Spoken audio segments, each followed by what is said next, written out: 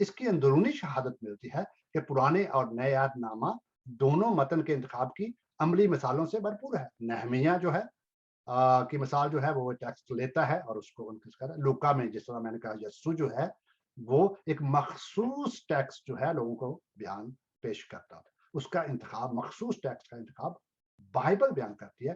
Bible کے جو کردار ہیں ان میں ہمیں ملتا ہے, تو ہمیں کیا, ہمیں بھی انہیں کے نقش قدم پر, ہم بھی رسولوں کے نقش قدم پر چاہتے ہیں. اس لیے اس کی ایک تو امپورٹنس یہ ہے اور فائدہ بھی اس کا یہ ہے. دوسرا, متن مرکوز واز میں کلام کے واجب مقام اور اہمیت کی طرف اشارہ کرتا ہے. اگر آپ ایک ٹیکسٹ ہی اگر آپ واز کر رہے ہیں کسی مضمون پر, تو آپ کے پاس ٹیکسٹ نہیں ہے, تو آپ کلام جو واز میں جو کلام کا واجب مقام ہے اور اس کی اہمیت ہے اس کو نہیں دیکھ سکتے. اس کی طرف یہ اشارہ کرتا ہے. متن جو ہے وہ واز کا جو واز میں کلام کا جو مقام ہے اس کی طرف اشارہ کرتا ہے کہ آپ کلام کو کتنی اہمیت دیتے ہیں. اور تیسری بات, متن مرکوز واز منادی میں الہی اختیار کو بھی اجاگر کرتا ہے کہ میں متن جو ہے وہ خدا کے کلام سے کیوں کر رہا ہوں, کیونکہ اس کے میرے اوپر اور ٹیکسٹ کے اوپر خدا کا اختیار ہے. میں اپنی من مانی نہیں کر سکتا. منادی کے اندر خدا کا الہی اختیار کو اجاگر کرتا ہے کہ میں ہمیشہ متن مرکوز واز پیش کروں کیونکہ میں الہی اختیار کے ماتحت ہوں. یہ اس کی امپورٹنس بھی ہے اور یہ اس کا فائدہ بھی ہے. چوتھا, متن کا انتخاب واز کو کلام سننے سے دور بھٹکنے سے روکتا ہے. اگر آپ کے پاس ایک متن ہے تو آپ یہ نہیں ہے کبھی ادھر کو نکل جائیں گے کبھی ادھر کو نکل جائیں گے. جس طرح وہ شکاری جو ہیں وہ کبھی خرگوش, وہ ایک مثال بھی ہے کہ ایک بندہ جو تھا وہ شیر کا یا کسی چیز کا ہرن کا شکار کرنے نکلا, تو آگے چل کے اس کو تھوڑا سا آگے گیا تو اس کو کوئی چھوٹا جانور نظر آیا. وہ بھیڑ نظر آئی, تو بھیڑ کے نیچے پیچھے بھاگنا شروع ہو گیا. بھیڑ کے بعد وہ آگے تھوڑا سا آگے گیا تو آگے اس کو خرگوش نظر آیا, تو وہ بھیڑ کو چھوڑ کر خرگوش کے پیچھے چلا گیا. خرگوش کے پیچھے چلتا چلتا وہ آگے اس کو چوہا نظر آیا, چوہے کے پیچھے چلنا شروع کر دیا. چوہے کے پیچھے جب چلنا شروع کیا چوہا جلدی سے بل میں گھس گیا اور پھر وہ دیکھتا رہ گیا. سو متن کا انتخاب جو واز کو کلام سے, اگر ہم اس طرح کے فوکسڈ واضح نہیں ہے, ہم کلام سے دور بھٹک جائیں گے اس شکاری کی طرح جو کہاں سے نکلا تھا, ہڈن سے نکلا تھا اور چوہے کے پیچھے چلا گیا اور چوہا بھی ہاتھ نہیں گیا. وہ جس طرح مثال بھی ہے, کھودا پہاڑ اور نکلا چوہا, پھر یہ مثال ہو جائے گی. اس لیے متن کا انتخاب, اس کی اہمیت اور اس کا فائدہ یہ ہے کہ یہ آپ کو کلام سے دور بھٹکنے نہیں دے گا. آپ کے باڑ آپ کے ارد گرد رکھے گا, آپ کو سیدھا اس پر فوکس رکھے گا. پانچواں, متن مرکوز واز زیادہ منظم, متحد اور موضوع ہے. جو واز متن پر مبنی نہیں ہوتا, متن مرکوز نہیں ہوتا, اس کے اندر کوئی انتظام نہیں ہوتا, ان کا آپس میں آرگنائزیشن نہیں ہوتی, وہ اتحاد نہیں ہوتا اور وہ موضوع بھی نہیں ہوتا. اس لیے متن مرکوز زیادہ منظم, زیادہ متحد اور زیادہ موضوع ہوتے ہیں. اور چھٹا, واز میں بائبل کے وسیع تر جو متن ہیں, متون ہیں, ان کا ذخیرہ ہوتا ہے جو مفسر, تفسیر اور مخاطبین کے لیے مسلسل دلچسپی کا باعث ہوتا ہے. اگر آپ ٹیکسٹ کو چھوڑ دیں گے, اپنی ادھر ادھر کی باتیں ہو جائیں گے, شاید جو ایسے سننے والے ہیں وہ شاید ہوں, لیکن جو حقیقی کلام سننے والے ہیں وہ جب آپ متن کے پیش کرتے جائیں گے مسلسل, کیونکہ اس کے اندر ذخیرہ ہوتا ہے کلام کا, تو پیش کرتے جائیں گے, کھولتے جائیں گے, تیر در تیر کھولیں گے, تو جو آپ کے مخاطبین ہیں, تفسیر کرنے والا بھی ہے اور جو سننے والے بھی ہیں, جو سامعین ہیں, مخاطبین ہیں, جو ناظرین ہیں, وہ مسلسل ان کے لیے دلچسپی کا باعث ہوگا. اس لیے گزارش ہے کہ آپ جو ہے واز کے اندر متن کی فوقیت اور اس کی اہمیت اور ان کے فوائد کو سامنے رکھیں. متن کا انتخاب کیسے کیا جاتا ہے, اس کو ہم اگلی دفعہ ڈیفینیٹلی دیکھیں گے. اس کو اگلی دفعہ ڈیفینیٹلی دیکھیں گے دوسرے جو ہے لیکچر کے اندر.